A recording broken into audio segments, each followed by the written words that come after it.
So now we will see input attribute value in the input field. So guys, basically the input value attribute specifies an initial value for an input field which will be the default value when the user clicks on submit button without providing any value to this input field. So basically it means the value attribute will help us to provide the default value inside the input field. Let us check this with the help of examples in VS Code over here. So I'll remove the previous lines of code in this case and we will only keep the form tag over here. And then guys, inside this form tag, what we will do is we will have a p tag, that is the paragraph tag in this case, and then we will say below content is in HTML form. So basically we have a very simple statement, that is below content is in HTML form, and simply we will ask the user to provide the first name and the last name over here. So simply we will have the input with the type text in this case. So we have the input tag along with the type text,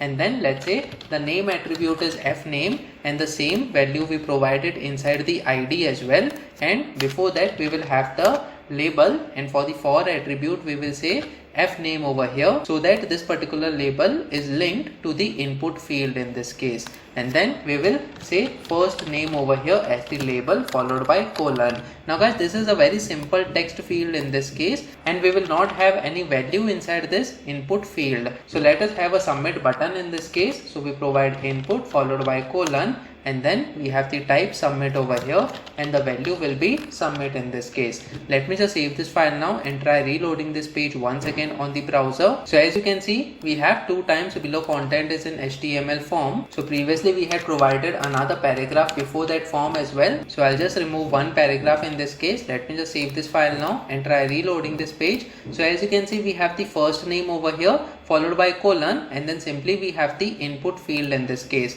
Guys, we want the submit button to be on the next line, so simply we will provide a couple of line breaks over here using the br tag. So let me just save this file now and try reloading this page once again on the browser. So as you can see, we have a simple text field, that is first name, in which we can provide the first name over here.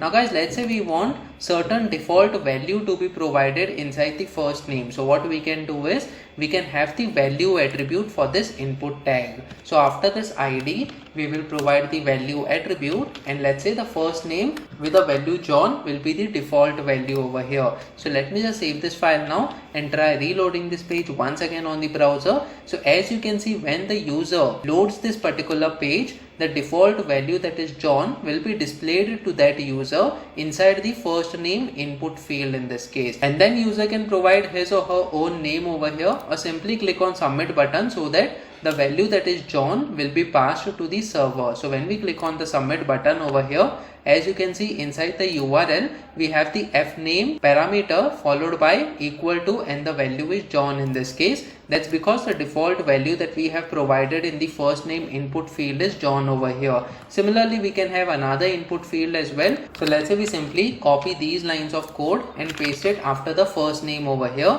and we provide L name in this case, that is last name as the name and id, and for the for attribute as well, we provide the L name as the value, and instead of first name we will say last name as the label, and for the value part we will say Doe in this case. So guys, basically the first name is John, last name is Doe. So we have John Doe as the full name of the user as the default value for both these input fields. So let me just save this file now and try reloading this page once again on the browser.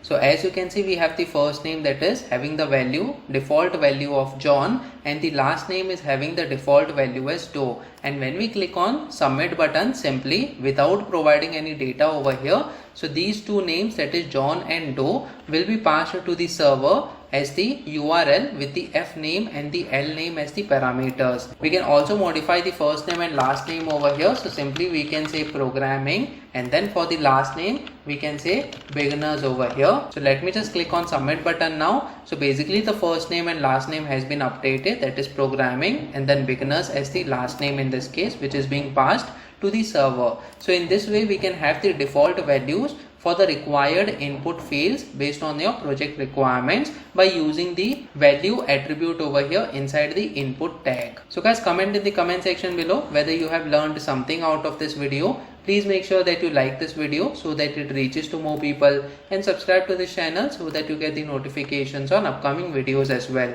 The next video that we are going to talk about is input attribute read only in input field. So stay tuned.